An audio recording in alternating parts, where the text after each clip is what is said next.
नमस्कार दोस्तों, मैं अंकित त्रिपाठी स्वागत करता हूं आपका कॉन्सेप्ट ग्लोव्स में।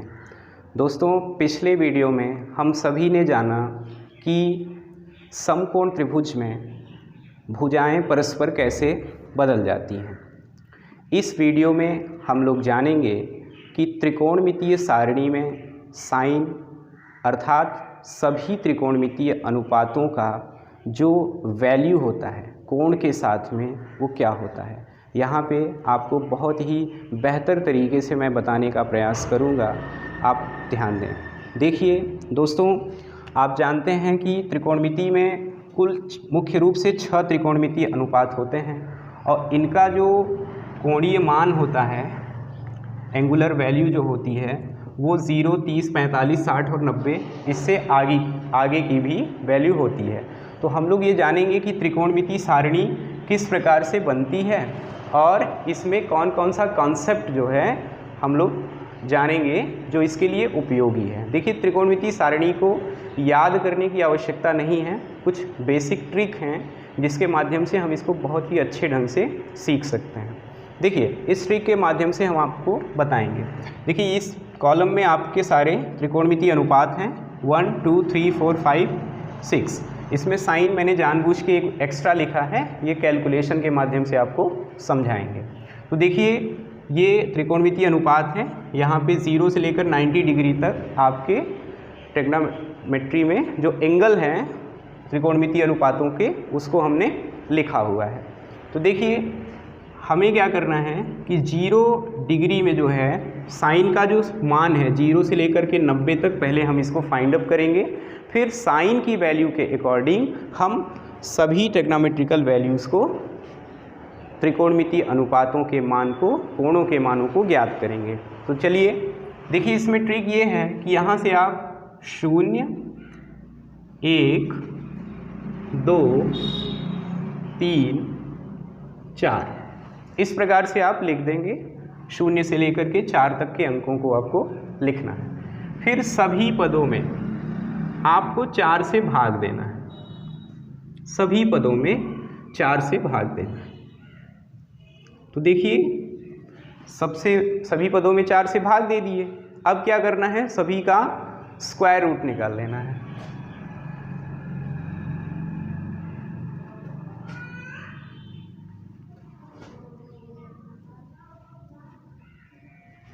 अब चलिए देखते हैं। देखिए, इसको अगर हम काट दें तो 1 कम 2, 2 दूनी 4 हो जाएगा 45 के नीचे। अब चलिए सभी का निकालते हैं। तो देखिए, साइन 0 की वैल्यू 0, 4 से अगर आप 0 में भाग देंगे तो कंप्लीट 0 ही हो जाएगा। 1 का वर्गमूल 1 ही होता है और 4 का वर्गमूल होता है 2। यहाँ पे देखिए, ऊपर यहाँ पे आपका अंश में 1 है तो 1 का वर्गमूल 1, 2 का वर्गमूल निकलेगा नहीं, इसमें √2 हम लगा देंगे। फिर उसके बाद 3 रूट में 3 है तो इसका स्क्वायर रूट पॉसिबल नहीं है, पॉइंट में आएगा, उसे हमें लेना नहीं है, इसको √3। और 4 का जो स्क्वायर रूट है ये 2 हो जाएगा, तो √3/2। इसको अगर आप कंप्लीटली कैंसिल करेंगे तो 1 आएगा और 1 का स्क्वायर रूट आपका 1 होता है। तो देखिए, साइन 0 डिग्री की वैल्यू 0, 30 डिग्री की वैल्यू 1/2, 45 डिग्री की वैल्यू 1/√2, 60 डिग्री की वैल्यू √3/2 और साइन 90 डिग्री की वैल्यू 1 होती है।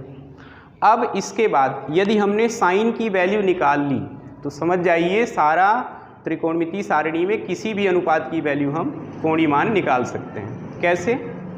देखिए, साइन की जो अंत की वैल्यू 90 डिग्री की होगी, उस क्रम से उल्टा आपको इधर लिखना है कॉस की वैल्यू। देखिए, साइन 90 डिग्री की वैल्यू कॉस 0 डिग्री की वैल्यू हो जाएगी, तो ये 1 हो जाएगा। फिर उसके बाद आपको लिखना है √3/2, फिर लिखना है 1/√2, फिर लिखना है 1/2 और फिर लास्ट में साइन की पहली वैल्यू, कॉस की अंतिम वैल्यू, तो यहाँ पे आपको 0 लिख देना है। ठीक है दोस्तों। अब देखिए, नेक्स्ट आपका tan आता है। तो tan में देखिए किस प्रकार से tan की वैल्यू जो है हम निकालेंगे कोणीय मान। देखिए, tan बराबर होता है sin थीटा बटे कॉस थीटा, अर्थात साइन थीटा की प्रत्येक वैल्यू में कॉस थीटा की वैल्यू से हम डिवाइड करेंगे तो हमको tan की वैल्यू मिल जाएगी। जैसे देखिए, अगर हमको tan 0 की वैल्यू निकालनी है तो साइन 0 बटे कॉस 0, अर्थात 1 से 0 में भाग देना है। तो देखिए 1 से 0 में भाग देंगे तो वैल्यू 0 आएगी। उसी प्रकार ये देखिए साइन बटे कॉस, अर्थात 30 की वैल्यू में 1/2√3/2। तो अगर आप इसको डिवाइड करेंगे तो 2 से 2 आपका कैंसिल हो जाएगा। जब 2 से 2 कैंसिल हो जाएगा तो 1/√3 बचेगा। तो tan 30 डिग्री की वैल्यू कितनी आ जाएगी? 1/√3 आ जाएगी। फिर उसके बाद अगर आप 45 पर ध्यान दें तो देखिए ये साइन 45 बराबर 1/√2 है और cos 45 बराबर 1/√2 है। तो 1/√2 बटे 1/√2, तो ये प्रॉपर सभी कैंसिल हो जाएंगे और सब अगर कैंसिल हो गया तो आपका आ गया 1। तो tan 45 डिग्री की वैल्यू कितनी आ गई? 1 आ गई। इसके बाद tan 60 डिग्री, तो tan 60 डिग्री में अगर आप देखें तो ये साइन 60 डिग्री का मान है, ये cos 60 डिग्री का मान है। तो 2 से 2 अगर हम डिवाइड करें तो 2 से 2 यहाँ पे कैंसिल हो जाएगा। तो देखिए क्या बचेगा? केवल √3 बचेगा। तो यहाँ पे हम लिख देंगे √3। अब लास्ट में आपका बचता है tan 90 डिग्री की वैल्यू। तो tan 90 डिग्री की वैल्यू में साइन 90 बटे cos 90, ध्यान दीजिएगा साइन 90 ये है, cos 90 ये है। तो साइन 90 में अगर हम cos 90 का भाग दें तो देखिए 0 से 1 में भाग देंगे तो ये बच जाएगा इनफाइनाइट, इनफाइनाइट यहाँ पे आएगा। इसके बाद देखिए कॉट, जिस प्रकार साइन का विपरीत क्रम कॉस में काम किया उसी प्रकार tan का क्रम जो है इसका उल्टा क्रम हम कॉट में रख देंगे। देखिए लास्ट की वैल्यू है इनफाइनाइट, फिर आपका √3, फिर आपका देखिए √3 के बाद सीधे 1 आएगा तो 1 लिख देंगे और फिर उसके बाद 1/√3 और tan की पहली वैल्यू कॉट की अंतिम वैल्यू हो जाएगी। तो ये बन गया आपका 0। तो देखिए कॉट का मान हमने tan से निकाल दिया और tan का मान हमने साइन बटे कॉस से निकाल दिया। इसके बाद आपकी जो अगला त्रिकोणमितीय अनुपात है वो है सेक। तो देखिए सेक को हम किस प्रकार से इसका कोणीय मान निकालेंगे। देखिए सेक बराबर होता है 1/cos थीटा, अर्थात जो cos थीटा की वैल्यू है उसका अगर हम 1 करते जाएं तो हमको मिल जाएगा सेक। तो जैसे देखिए cos की पहली वैल्यू कितनी थी? 1, cos 0 अंश का मान 1 है तो इसको 1 बटे करना है। देखिए 1 बटे cos, तो 1 बटे 1, तो 1 बटे 1 करेंगे तो 1 से 1 कट जाएगा तो आपका 1 आएगा। फिर उसके बाद देखिए cos 30 का मान करणी में 3/2 है तो 1 बटे cos 30 करेंगे तो ये पलट जाएगा, तो करणी में 3/2 का हो जाएगा 2 बटे करणी में 3 हो जाएगा। फिर उसके बाद देखिए आपका cos 45 अंश का मान, cos 45 डिग्री की जो वैल्यू है वो 1/√2 है। तो रूट में 2 है तो अगर इसको हम 1/√2 करेंगे तो ये पलट जाएगा, जब ऊपर जाएगा तो ये केवल रूट में 2 बचेगा।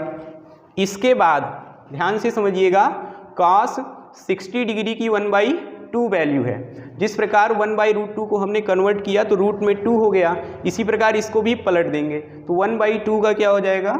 2 हो जाएगा। उसके बाद सेक 90 डिग्री की जो वैल्यू है, सेक 90 डिग्री की वैल्यू देखिए कितनी है, वो cos 90 से रिलेट करेगी। तो cos 90 की वैल्यू कितनी है? 0 है। तो 0 को अगर हम पलटें तो 1/0 हो जाएगा।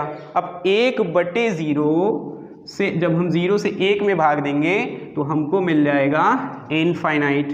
तो यहाँ पे ये वैल्यू हमको इनफाइनाइट फाइंड अप हो गई है।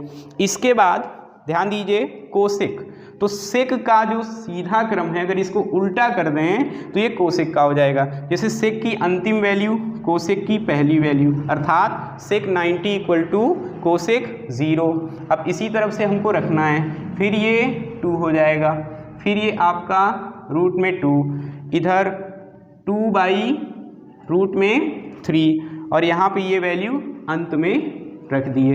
तो देखिए कोसेक 0 की वैल्यू इनफाइनाइट, 30 का मान 30, 45 की वैल्यू रूट में 2 और 60 डिग्री की वैल्यू 2/√3 और 90 डिग्री की वैल्यू 1 आ गई।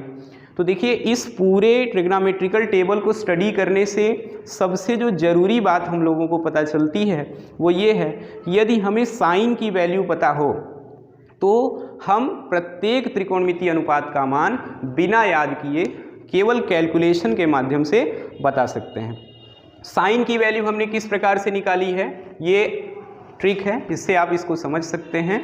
उम्मीद करते हैं कि आपको ये पसंद आया होगा कॉन्सेप्ट। अगले कॉन्सेप्ट में हम लोग ट्रिग्नोमेट्रिकल की लास्ट सीरीज़ आने वाली है जिसका नाम है ASTC अर्थात पूरक कोणों के त्रिकोणमितीय अनुपातों पर हम सभी डिस्कस करेंगे और आपको समझाने का प्रयास करेंगे। धन्यवाद।